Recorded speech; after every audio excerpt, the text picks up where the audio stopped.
La légende veut qu'Ulysse ait fondé Lisbonne.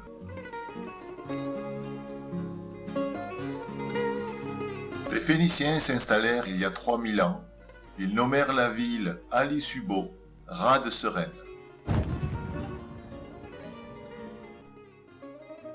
Don Alfonso Henrique reconquit la ville en 1147 et en fit la capitale du Portugal.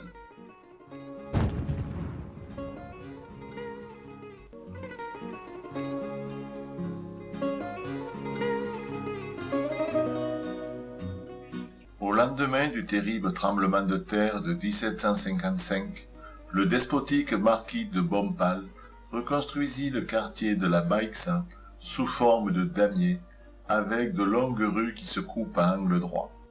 Chacune de ces rues était réservée à un corps de métier. Pour les selliers, la rue Corrieros.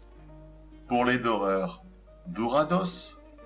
Pour les bijoutiers, la Prata. Et enfin, pour les cordonniers, la rue Zapateiros.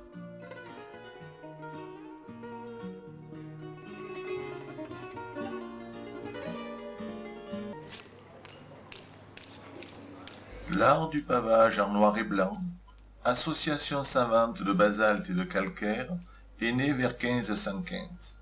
Mais c'est le marquis de Bompal qui l'impose lors de la reconstruction de la cité.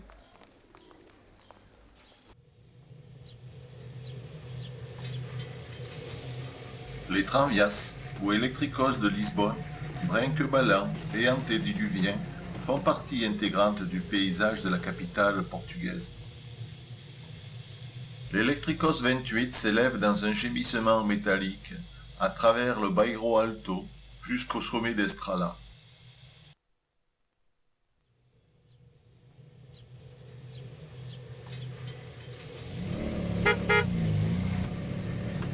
Pas d'affolement si soudain le tram s'arrête.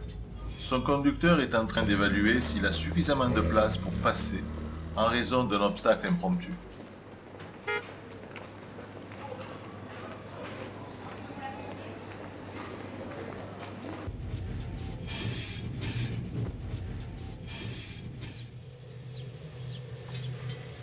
Parfois dans les rues, pas plus de 20 cm entre les trains et les murs des maisons.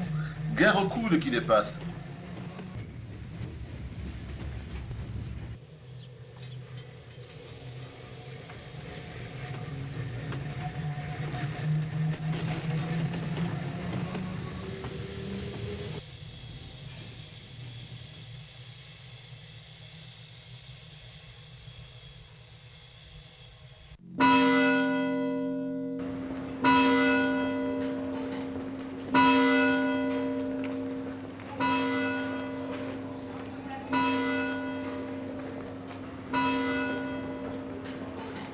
Les façades des immeubles des quartiers du Baixa, du Carmo, du Chiado, du Bairro Alto, du Rato et de l'Alfama rivalisent de forme et de couleur par leur axolexo, ces petits carreaux de céramique typiquement portugais.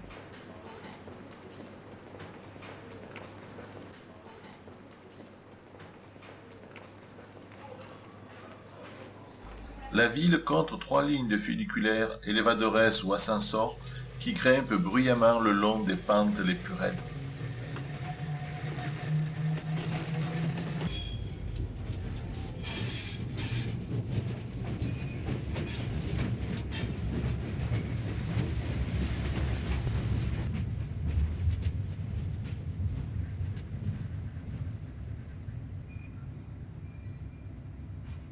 L'élevador de Gloria démarre de la Praça des Restauradores pour atteindre le belvédère de São Pedro de Alcântara.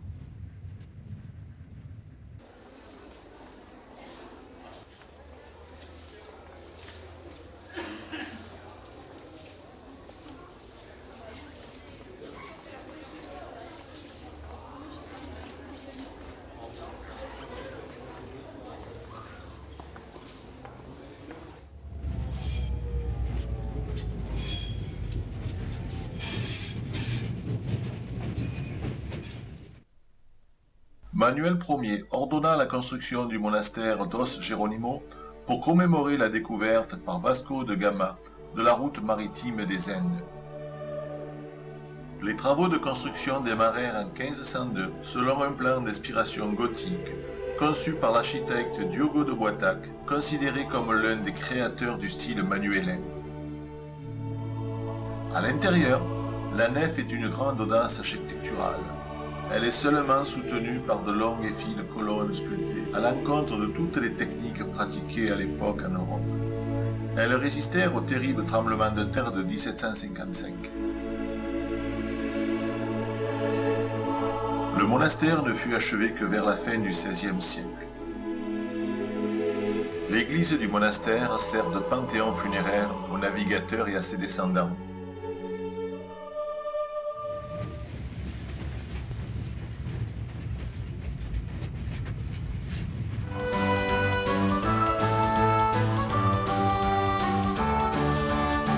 Manuel Ier a fait construire la tour de Belém comme une forteresse pour protéger l'entrée du port de Lisbonne.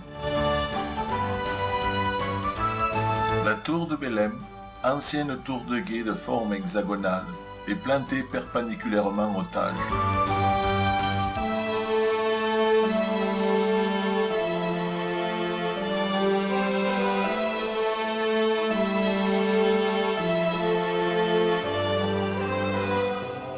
Conçue par Francisco Arreda, la tour mêle de façon tout à fait saisissante style gothique primitif, byzantin et manuélin.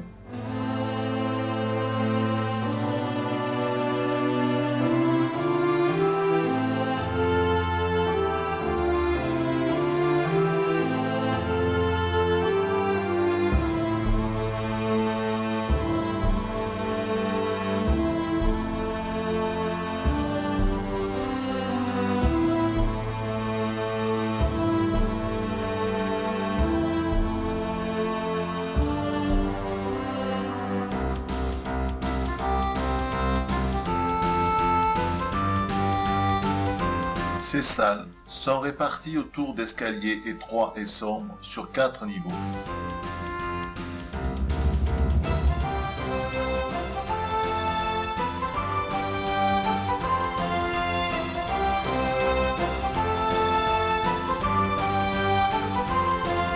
Avant que le littoral ne se déplace lentement vers le sud, la tour se trouvait tout bonnement plantée au milieu des eaux et protégeait efficacement l'entrée du port de Lisbonne.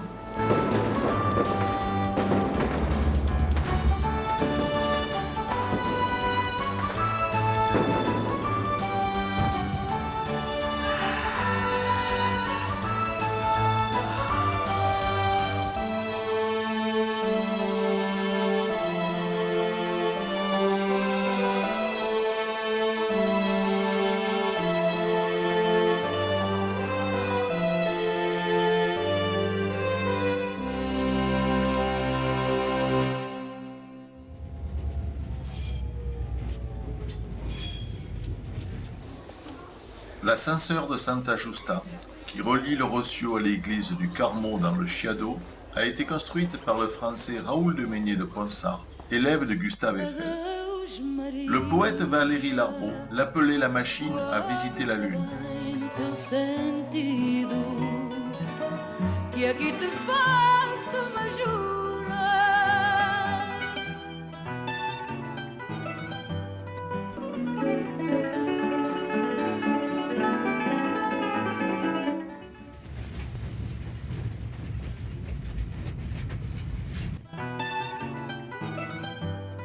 Il existe 2 styles de fado, l'un originaire de Coimbra, l'autre de Lisbonne.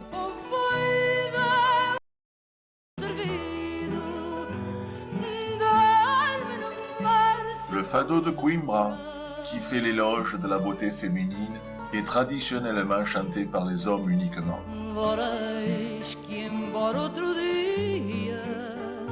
Celui de Lisbonne est considéré par les aficionados comme le véritable fado.